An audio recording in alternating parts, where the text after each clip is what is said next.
Ya, oke guys, Assalamualaikum. Balik lagi dengan Jaki ya guys. Hari ini tanggal 1 Januari 2025 ya.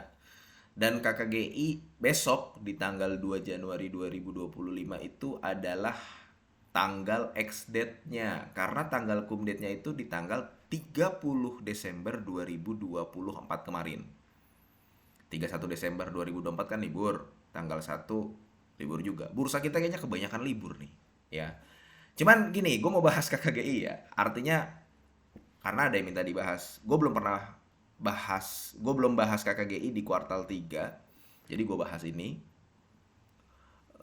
Bang, ini kira-kira gimana KKGI? Karena kan udah masuk ex-date. Nanti biasanya ketika ex-date, ini sahamnya akan cooling down dahulu, akan turun dahulu. Tapi mengingat dividen interim yang dibagikan kemarin 15 itu tidak terlalu besar, biasanya turunnya juga tidak banyak seperti kayak Alam Tri kemarin. Ya. Pertanyaannya adalah apakah prospek KKGI ini menarik?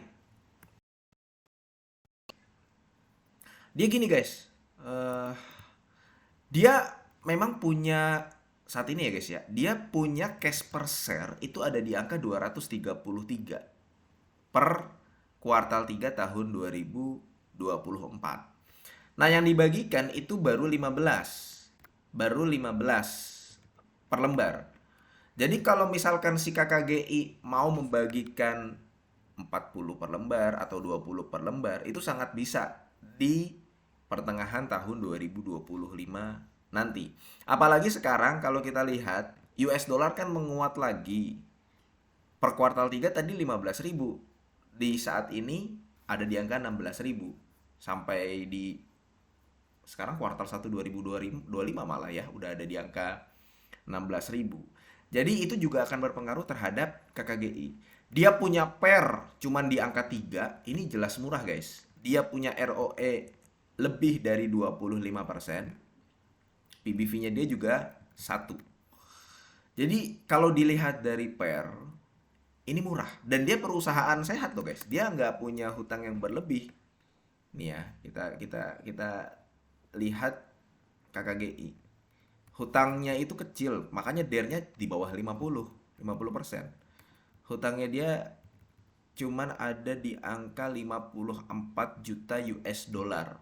Ya, 54 juta US dollar. Liabilitas jangka pendeknya 41 juta US dollar. Liabilitas jangka panjangnya 12. Total 54 juta US dollar.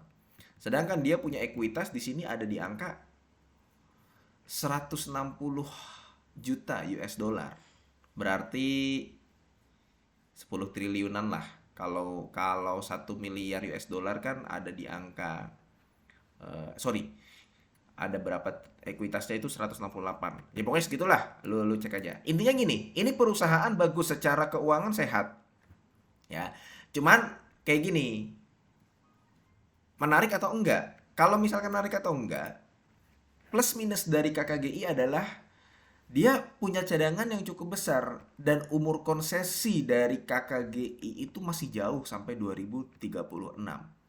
Dia cadangannya lebih dari 140 juta ton. Jadi KKGI itu punya anak, ya, punya anak itu IBP. Ini nih, IBP Insani Bara Perkasa yang ya ini paling gede total aset dari IBP ini paling gede yang ada di KKGI.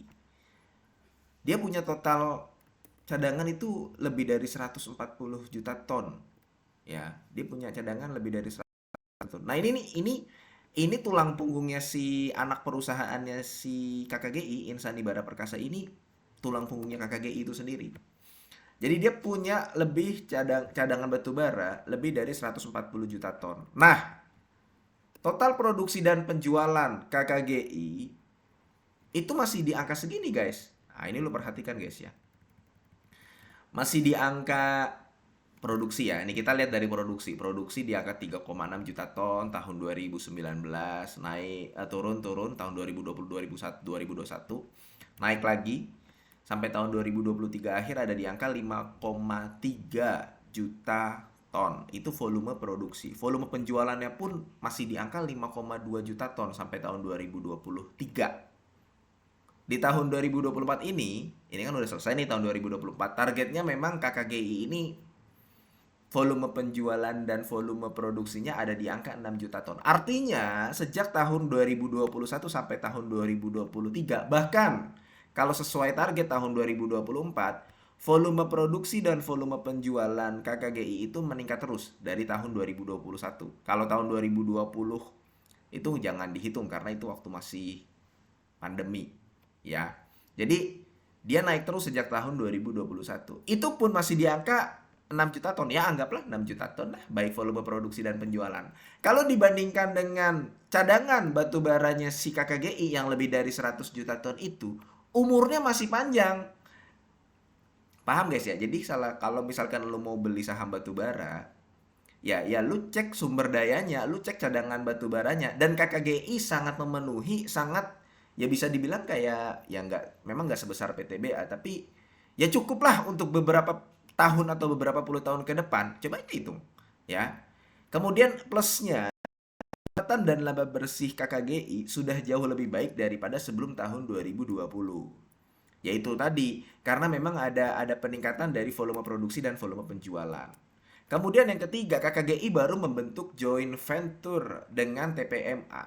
Jadi ya kelihatan ya, terkonfirmasi dalam data. Setiap tahun ekuitasnya naik, kemudian asetnya juga bertambah, kemudian pendapatannya juga sudah lebih baik dari paling tidak sebelum tahun 2020. Karena ya, kenapa? Karena ya perusahaan juga beradaptasi, dia juga menggandeng perusahaan-perusahaan lain atau pihak-pihak lain yang berpotensi bisa memberikan efektif dan efisiensi bagi pendapatan dan laba bersih perusahaan. Salah satunya apa? Ya KKGI membentuk joint venture dengan TPMA ini. Jadi 50-50. Itu yang ketiga. Yang keempat, tambang KKGI termasuk yang dekat dari jarak hauling dan kosnya rendah. Yang bisa jadi karena dia joint venture dengan TPMA, itu makin mengefisiensikan kembali kinerja operasional dari KKGI. Nah, terakhir yang gue bilang, produksi dan penjualan KKGI, ya ini datanya nih, selalu naik paling tidak sejak tahun 2021. Kan sempat tinggi tuh tahun 2019, turun waktu pandemi, mulai naik lagi. Dan kalau tidak ada kendala seperti waktu pandemi, mudah-mudahan memang nggak ada ya, ya penjualan dan produksinya bisa meningkat terus, apalagi ketika dia membentuk joint venture dengan TPMA ini. Kan di lapangan memang nggak mudah guys, kalau misalkan pertambangan itu di lapangan dia harus ukur dari pertambangan, dari stockpile-nya dibawa ke pelabuhan, kemudian nanti dari pelabuhan dikirim dan sebagainya, makanya dia menggandeng perusahaan atau pihak yang bisa mengefisiensikan kinerja operasional. Itu poin plus dari KKGI. Ya jadi dari keuangan yang nggak ada masalah, dia juga sehat, dia juga secara valuasi murah, punya kemampuan untuk bisa membayarkan dividen yang cukup besar kepada pemegang sahamnya, setidaknya di atas 6% lah. Setidaknya di atas 6%. Bahkan bisa sampai 10% loh. Karena kan dia waktu tahun 2020 berapa itu dia bagi di angka 50. Cuman memang ada minusnya. Jadi dividen payout ratio ini minusnya ya, minusnya dari KKGI. KKGI itu dividen payout rasionya sebenarnya nggak terlalu konsisten. Jadi kadang kecil, kadang besar. Ini ya, gue lihat dari tahun 2021 itu ada di angka 57%. Kemudian tahun 2022 ada di angka 20%. Kemudian tahun 2023 dia gede tuh. Dia gede karena dia membagikan di angka 50 perak per lembar untuk KKGI. Jadi dividen payout rasionya nggak terlalu konsisten.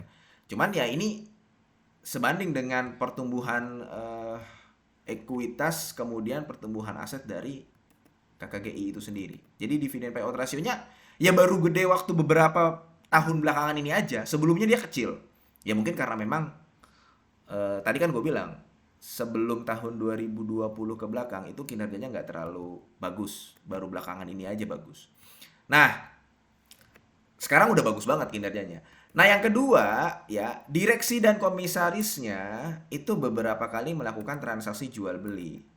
Sebenarnya kalau dia membagikan dividen payout ratio dan dividen yield yang besar, nggak masalah sih.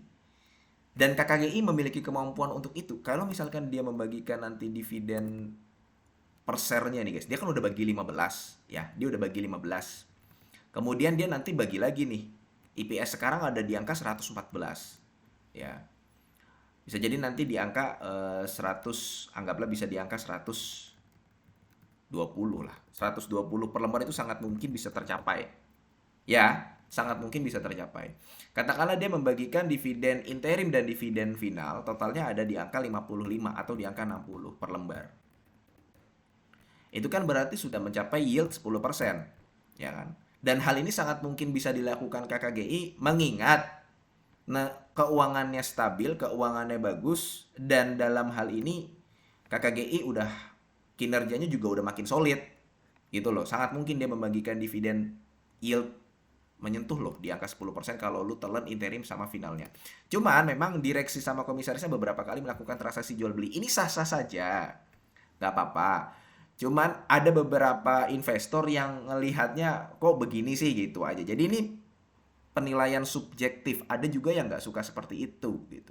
Tapi terlihat dari sini poin plusnya lebih banyak, lebih bagus daripada poin minusnya. Artinya prospek KKGI ini sebenarnya masih oke. Jadi kalau misalkan sahamnya dikasih turun, apalagi turunnya dalam setelah di ex-date besok, ya pada saat cooling down itu mungkin bisa untuk dicicil-cicil. Oke, mudah-mudahan video ini bermanfaat dan semoga lu sehat selalu sehingga kita bisa bertemu kembali di video-video selanjutnya. Ini bukan ajakan jual beli. Gua akhiri, wassalamualaikum warahmatullahi wabarakatuh.